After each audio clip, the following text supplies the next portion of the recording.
Bonjour, je me nomme Dadi, épouse Nguessan. Je suis impacteuse de vie.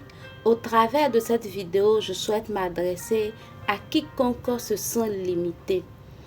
Au fait, tu n'es pas la première personne à te sentir faible ou impuissant face à un défi à relever.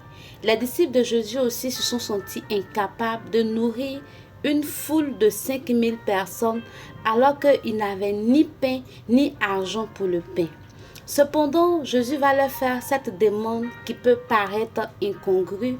Dans Marc chapitre 6 au verset 38, il leur dit « Combien avez-vous de pain? Allez voir. » Ils s'en assurèrent et dit 5 pains et 2 poissons. Par la suite, Jésus fera la multiplication de ces 5 pains et 2 poissons qui vont suffire à nourrir toute la foule jusqu'à ce qu'il en reste 12 paniers. Toi aussi, devant l'immensité des difficultés, devant l'immensité du problème, de la situation à laquelle tu es confronté, je t'invite à aller voir ce que tu as, ce que tu possèdes. Oui, tu te sens pauvre, vulnérable, tu te dis que tu n'as rien.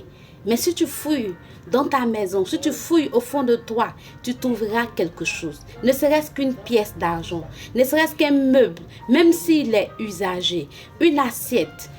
Même si tu n'as absolument rien, tu as du potentiel, tu as une voix, tu as des pieds que tu utilises pour traverser des kilomètres parce que tu n'as pas les moyens d'emprunter. Ça aussi, c'est un trésor.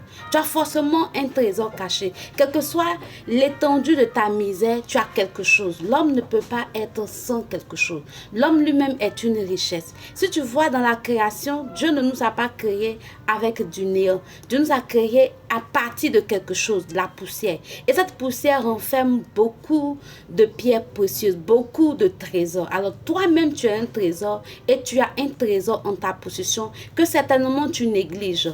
La veuve du prophète, dont les enfants risquaient d'être emportés par le créancier de leur défunt père, avait un vase d'huile, mais qu'elle ne considérait pas comme une richesse. Mais après avoir entendu le prophète, elle a présenté ce vase d'huile-là au Seigneur. Et il a transformé cela en une usine de production d'huile. Qu'est-ce que tu as? Viens présenter ta voix au Seigneur et il va multiplier. Viens présenter ton talent, ton potentiel au Seigneur. Ce que tu as, le petit trésor que tu as, viens le présenter au Seigneur. Pour ceux qui ont fait la science, on ne peut pas résoudre un problème sans faire l'inventaire des forces en présence. Oui, fais l'inventaire de ce que tu as. Même si tu n'as rien, tu as quelque chose. Tu as le tabouret sur lequel tu es assis pour dire que tu n'as rien. Viens présenter cela au Seigneur. Et il va le multiplier et tu seras une source de bénédiction. Merci d'avoir suivi cette vidéo. Il faut dire également que les disciples, quand ils sont allés, ils ont obéi à la voix du Seigneur. Malgré qu'ils n'avaient rien, le Seigneur même savait qu'ils n'avaient rien et il leur a dit d'aller chercher. Ils sont partis chercher, ils sont allés voir ce qu'ils avaient. Et ils ont trouvé dans la foule un enfant qui avait 5 pains et 2 poissons. Ces 5 pains et 2 poissons ne venaient pas des disciples, venaient plutôt de la foule. Si toi aussi tu obéis, je déclare en ce jour que tu vas trouver un trésor. Que ce soit dans ton voisinage, que ce soit dans le grenier de ta grand-mère, que ce soit dans les affaires que tes enfants ne portent plus. Tu vas trouver quelque chose que Dieu va multiplier et à partir de cela, tu seras une richesse. Même si tu n'as rien à manger, tu vas trouver quelque chose qui va faire que ta maison sera désormais un restaurant. Que le Seigneur te bénisse. Merci de partager cette vidéo pour bénir quelqu'un. Et je prie que le Seigneur fasse le miracle de la multiplication dans ta vie au nom de Jésus. Amen.